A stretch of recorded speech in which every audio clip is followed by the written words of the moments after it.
Halo Bapak Ibu, saudara-saudari sekalian, lovers and haters, salam cerdas Indonesiaku. Jumpa lagi kita pada kesempatan kali ini.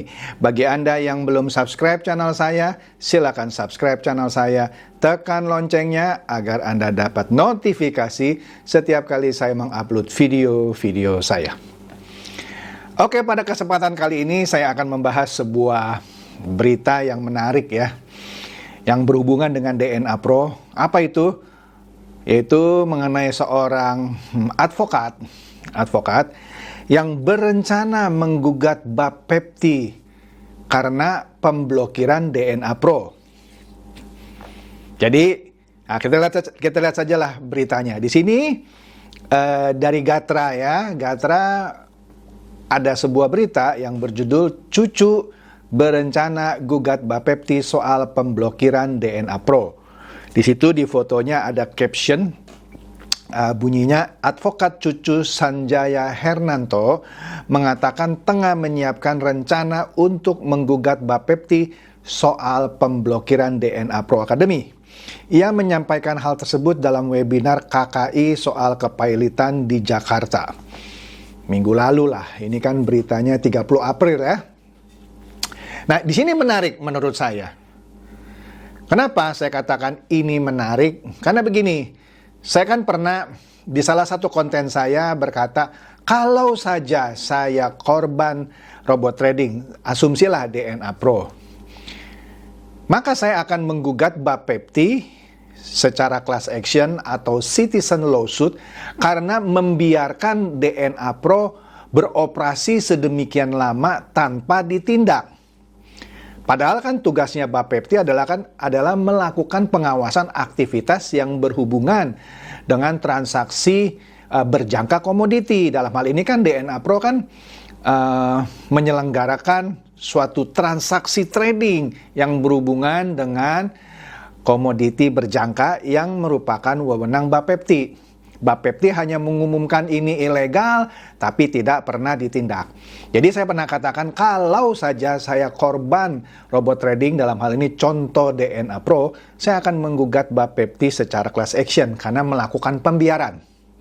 Oke? Sekian lama. Nah, tetapi Pak Cucu ini justru sebaliknya. Dia berencana menggugat Bapepti karena DNA Pro diblokir. Menarik ya? Menarik. Saya tegaskan dulu ya, meskipun ini bagi kebanyakan orang agak nyeleneh gitu ya, tapi tetap kita harus hormati ya. Kalau bagi orang-orang yang yang masih mengharapkan DNA Pro hidup lagi, meskipun pemerintah mengatakan ini adalah money game Ponzi, tradingnya juga abal-abal, brokernya juga nggak jelas gitu ya. Tapi masih diharapkan DNA Pro ini legal kok. Nah, mungkin berita ini seperti seteguk air sejuk di padang pasir. Karena kan Pak Cucu berencana menggugat Bapepti karena memblokir DNA Pro gitu. Oke.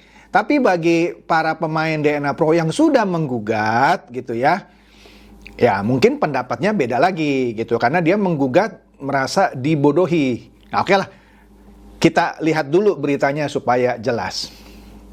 Di sini menurut Gatra, advokat Cucu Sanjaya Hernanto mengatakan pihaknya tengah menyiapkan rencana untuk menggugat Badan Pengawas Perdagangan Berjangka Komoditi atau Bapepti atas pemblokiran robot trading DNA Pro Academy. Nah, yang perlu digali di sini adalah Pak Cucu ini mewakili siapa? Kalau Pak Cucu mewakili manajemen DNA Pro, benar. Karena manajemen DNA Pro yang merasa keberatan. Dia minta Pak Cucu untuk menggugat Bapepti. Sah-sah saja. Namanya di negara hukum ini, apapun pandangan hukum itu harus diuji di pengadilan. Gitu kan? Bisa pandangannya benar, bisa pandangannya salah. Jadi dugaan saya bisa saja Pak Cucu Sanjaya ini dipakai oleh manajemen DNA Pro untuk menggugat Bapepti. Karena di berita ini saya baca sampai akhir, nanti kita lihat juga, tidak disebutkan Dia mewakili siapa? Atau mewakili para pemain yang kesal gitu ya sama Bapepti karena menghentikan DNA Pro. Bisa saja. Masalahnya di sini tidak disebutkan. Saya tidak yakin kalau ini hanya idenya Pak Cucu. Sebabnya kalau Pak Cucu menggugat Bapepti, dia bukan korban. Saya tidak tahu ya, apakah bisa tiba-tiba dia mengklaim mewakili masyarakat Indonesia yang merasa dirugikan karena DNA Pro Academy diblokir. Atau tiba-tiba dia mengklaim diri mewakili para anggota atau pemain DNA Pro Academy yang merasa dirugikan karena DNA Pro dihentikan. Kalau benar mewakili, tentunya harus ada pihak yang memberikan kuasa.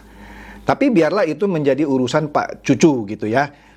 Itu masalah teknis, kita tidak masuk di sana. Di sini dilanjutkan katanya, saya dan tim, maksudnya Pak Cucu dan timnya, sedang berpikir. Nah, kalau dari bahasanya sedang berpikir, artinya sampai berita ini diturunkan, belum ada pihak yang meminta Pak Cucu untuk mewakili dirinya. Seakan-akan Pak Cucu yang sedang mau berpikir untuk menggugat Bapepti. Nah, oleh karena itu, saya tidak tahu ya nanti konstruksi hukumnya apakah Pak Cucu bisa mewakili manajemen DNA atau mewakili pemain DNA Pro yang dirugikan. Nah, kalau begitu harus ada kuasa kan? Tapi sekali lagi saya katakan itu masalah teknis nanti. Tapi di sini dari bahasanya saya baca sedang berpikir, ya. Kenapa dia mau gugat regulator atau Bapepti? Karena kenapa bisnis ini atau DNA Pro ini dihentikan? Ini menarik. Kenapa hanya tentang DNA Pro? Kenapa enggak ATG? Kenapa enggak Net 89? Kenapa tidak Fahrenheit? Kenapa tidak Evotrade gitu ya? Kenapa tidak Viral Blast dan lain-lain? Kenapa hanya disebutkan DNA Pro? Oke, sekali lagi itu biarlah urusan Pak Cucu ya. Jadi Pak Cucu mengatakan hal itu di dalam webinar mengenai kepailitan dan soft launching konsultan kepailitan Indonesia atau KKI di Jakarta akhir pekan lalu. Oke. Nah, pria yang juga mendapuk Presiden Kongres Advokat Indonesia atau KAI berpendapat karena keputusan Bapepti yang menghentikan usaha atau memblokir robot trading milik DNA Pro. Sekali lagi ya, khusus disebutkan DNA Pro di sini. Bukan Net 89, bukan ATG, bukan Viral Blast, Fahrenheit, dan lain-lain ya. Justru menimbulkan kerugian di tengah masyarakat. Walaupun kita sudah lama tahu bahwa justru masyarakat yang dirugikan kalau DNA Pro itu berjalan terus, karena itu jelas money game. Tetapi biarlah pendapat Pak Cucu ini nanti diuji di pengadilan. Karena kan menurut Pak Cucu, dengan dihentikan masyarakat rugi. Ya betul. Yang untung kan yang di atas, yang sudah makan duluan gitu ya. Tapi sekali lagi biarlah argumen ini dibuktikan di pengadilan. Kemudian pada saat belum dihentikan bisnis ini tidak rugi katanya ya. Dalam bisnis rugi itu biasa. Dia mengambil contoh mengenai Garuda Indonesia yang juga rugi gitu kan. Nah, dalam bisnis kerugian adalah suatu konsekuensi gitu ya, karena tidak selamanya untung. Nah, bisnis seperti ini tidak boleh rugi. Masa harus untung terus? Kan tidak. Tapi menurut saya normal saja. Jadi kalau bisnis untung rugi ya normal gitu menurut Pak Cucu. Nah, Pak Cucu juga berpendapat bahwa perusahaan robot trading DNA Pro ini bukan ilegal. Padahal Bapepti sudah menjelaskan bahwa produk yang berhubungan dengan sesuatu yang sebut saja produk-produk berjangka komoditi gitu ya, dilarang dipasarkan melalui penjualan langsung atau MLM. Jadi dengan alasan itu Bapepti dengan tegas bilang ini ilegal karena dilakukan secara MLM. Tapi Pak Cucu berpendapat bahwa bukan ilegal. Sekali lagi, biarkan nanti kalau ini jadi digugat dibuktikan di pengadilan. Kita tidak usah berpolemik, ya kan? Karena mungkin saja Pak Cucu punya pandangan lain yang kita tidak tahu gitu. Walaupun yang sudah kita ketahui itu ilegal dan proses kepolisian sudah berlangsung gitu ya. Menurut hemat saya, kalau tidak ilegal, ya tidak mungkin ditangkap-tangkap ya. Tidak mungkin melarikan diri gitu ya. Kalau sebuah perusahaan itu legal, kenapa bos-bosnya harus melarikan diri? Mengapa harus tidak dibayar? Kan begitu. Ya, tapi kan sekali lagi ya, biarlah Pak Cucu menguji argumennya di pengadilan nanti gitu ya. Karena Pak Cucu menganggap DNA Pro Academy bukan ilegal. Karena menurut dia, siapa yang bilang? Yang bilang Bapepti sih. Ya, cuman Bapeptinya kan yang mau digugat. Tapi ini berarti seru ya. Oke, kita lanjutkan. Menurutnya soal DNA Pro itu yang benar adalah belum ada regulasi yang mengatur mengenai bisnis atau usaha tersebut. Nah ini menarik nih. Padahal ada peraturan yang menyatakan produk yang berhubungan dengan komoditi berjangka atau berjangka komoditi ya, itu tidak boleh dijual secara berjenjang atau direct, multi level ya. Nah, jadi tapi Pak Cucu berargumentasi regulasinya belum ada gitu ya. Kalau ilegal itu ada aturannya. Nah, kalau tidak diikuti maka ilegal gitu katanya. Kemudian ia ambil contoh misalnya Gojek ya, yang dulu kan nggak ada aturannya, ya kan? Jadi kemudian itu bisa diterapkan ke DNA ya, belum ada aturan soal robot trading, jadi nggak bisa dibilang ilegal gitu. Nah kemudian DNA ini bisa saja menjanjikan keuntungan besar. Saya rasa bisa, kata Pak Cucu gitu ya. Seandainya bisnis ini tidak dihentikan, mungkin bisnis ini masih berjalan dan tidak merugikan siapa-siapa. Nah oleh karena itu menarik ya, ini bisa diuji di pengadilan, betul nggak kalau tidak dihentikan, tidak akan merugikan siapa saja. Oke. Adapun DNA Pro kini menghadapi dua proses hukum. Pertama, kasus pidana yang sedang disidik oleh Bareskrim, dan ternyata juga ada gugatan PKPU dan kepailitan di pengadilan. Jadi ada dua. Menurutnya dua hal tersebut akan mengakibatkan tarik-menarik, ya kan? Khususnya soal barang bukti. Karena penyidik Bareskrim Polri melakukan penyitaan, sementara pengurus PKPU dan kepailitan pun membutuhkan barang bukti, tarik-menarik barang bukti. Ya, kan belum terjadi nih yang PKPU ya. Biarkan itu menjadi urusan Bareskrim dengan pengurus PKPU. Kemudian Cucu melanjutkan, saat ini penyidik Bareskrim Polri menyita barang bukti untuk pembuktian kasus pidananya. Ia berharap ketika perkaranya bergulir, ini salah ketik juga. Di pengadilan, majelis hakim tidak memutuskan itu dirampas oleh negara seperti halnya yang pernah terjadi di perkara First Travel. Karena sebelum-sebelumnya kan kalau aset dari perusahaannya itu yang dituduhkan melakukan tindak pidana penipuan, dalam hal ini yang dituduhkan Bapepti yaitu money game, kalau asetnya disita, diharapkan dikembalikan ke korban, ya kan? Ya memang harus begitu, ya kan? Kabar Reskrim pun bilang, maka dari itu dibutuhkan paguyuban, ya harus ada kuasa hukumnya yang menuntut untuk dikembalikan ke para korban. Nah di sini dikatakan ternyata Pak Cucu ini punya pengalaman buruk gitu ya. Putusan pengadilan ini merupakan pengalaman buruk bagi Pak Cucu ya, karena selain sangat membingungkan dan merugikan bagi korban First Travel. Pasalnya dana atau aset yang ada bukannya dibagikan secara proporsional kepada para nasabah perusahaan itu, tetapi malah dirampas untuk negara. Jadi ketika masuk pengadilan diputus ternyata barang buktinya tidak dikembalikan kepada korban, tapi disita untuk negara. Ini perlu kajian khusus katanya. Saya tidak mengerti karena itu kan tidak ada sangkut pautnya dengan negara. Ya betul, harusnya dikembalikan ke korban. Nah, ternyata di sini Pak Cucu bersama beberapa pihak merupakan pelapor kasus First Travel. Jadi Pak Cucu ternyata pernah mewakili para korban First Travel. Selain di proses hukum pidana, First Travel juga dipailitkan.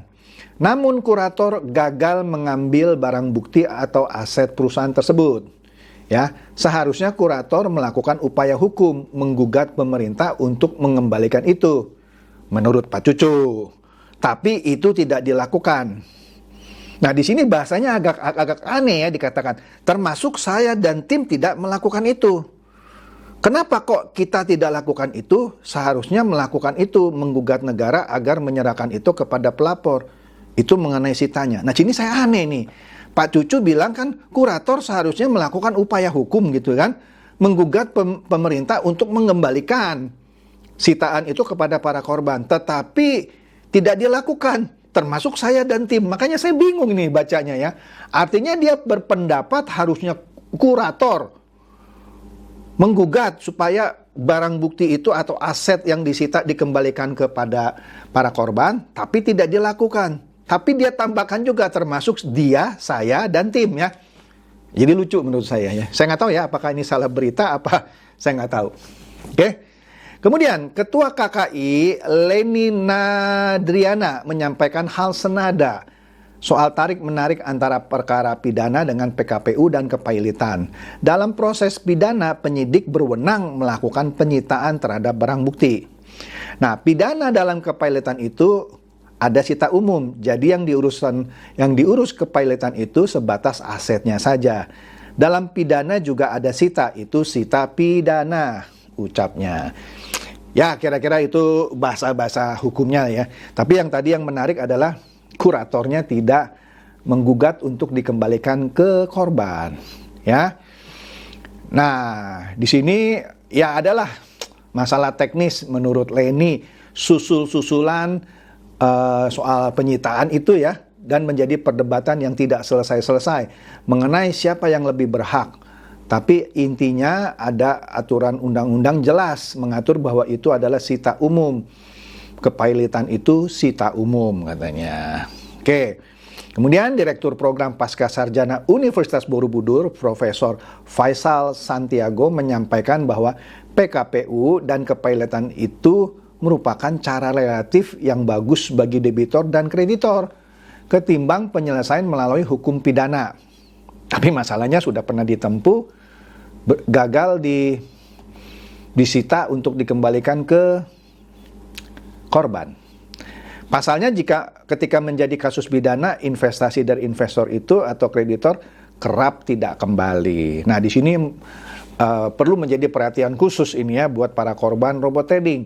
Jangan sampai sudah capek-capek menggunakan jasa pengacara, tapi dalam prakteknya nanti pengadilan tidak mengabulkan permintaan untuk dikembalikan ke korban. Nah, selama ini banyak investasi-investasi yang gagal bayar. Ini cenderung masyarakat kalau di sini kalau saya baca bahasanya ya, kalau ditangani oleh pihak kepolisian atau penegak hukum, setelah itu nasib investor jadi atau yang mengeluarkan uang, para pemain gitu ya, terabaikan. Banyak yang tidak bisa kembali dana yang sudah diinvestasikan. Ya, mungkin dengan kasus robot trading ini harus jadi terobosan. Bagaimana harus kembali? Kan Pak Kabar Eskrim sendiri yang bilang, bisa dikembalikan. Makanya bentuk paguyupan, tunjuk kuasa hukum. Ya, kita lihat nih, karena ini akan seru nih.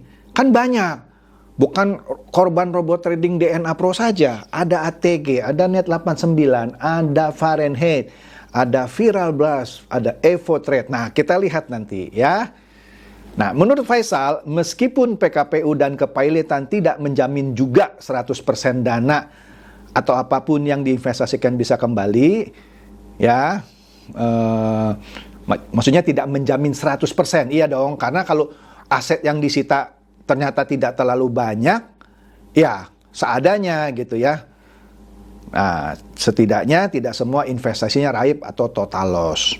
Tapi ada juga argumen yang menyatakan kalau kita menggunakan PKPU ya ada kelemahan juga, tapi saya tidak mau berpolemik di sana. Paling tidak para investor mendapatkan kembali yang diinvestasikan. Misalnya dulu investasi 10 juta, minimum setengahnya kembali setelah asetnya dilelang. Teorinya demikian. Jadi kalau misalnya total kerugian 1 triliun, yang menggugat totalnya, maksud saya ya, yang menggugat bilang saya dirugikan 1 triliun. Karena mungkin tidak semua orang menggugat kan. Tapi setelah disita cuma 500 miliar. Asumsi gugatan dikabulkan untuk dikembalikan kepada korban, maka masing-masing hanya mendapat separuhnya. Itu kalau aset yang disita kira-kira setengahnya. Tapi kalau aset yang disita cuman misalnya 100 miliar, total kerugian yang dilaporkan 1 triliun, ya cuman 1/10-nya, itu teorinya. Jadi begitu kira-kira hal yang menarik yang saya bahas ini, yaitu bahwa Pak Cucu dan timnya berencana menggugat Bapepti karena dihentikannya robot trading DNA Pro. Yang menarik bagi saya adalah kenapa hanya DNA Pro, kenapa nggak semuanya gitu ya. Dan siapa yang diwakili oleh Pak Cucu, manajemen DNA Pro kah atau para pemain DNA Pro? Ya, tapi biarlah ini wacana ini biarkan saja bergulir, karena apapun itu setiap orang berhak kok untuk melakukan gugatan. Meskipun ada pihak lain bilang, nggak masuk akal gitu ya. Ya, semua gugatan tergantung dari kacamata siapa yang menggugat. Bisa saja buat dia masuk akal, tapi bagi orang lain tidak masuk akal. Ya, sama seperti halnya ketika para korban ini menggugat DNA Pro atau robot-robot trading lainnya, bagi manajemen bilang, itu tidak masuk akal, gugatan mengada-ngada gitu kan. Tapi bagi korban, ini sah. Maka dari itu harus dibuktikan di pengadilan. Oke? Jadi demikian saja bahasan saya yang sederhana ini, semoga mencerdaskan dan mencerahkan Anda semua. Silakan share video saya ini kepada teman-teman, sahabat atau kerabat supaya mereka tambah cerdas dan tercerahkan. Seperti biasa, terima kasih.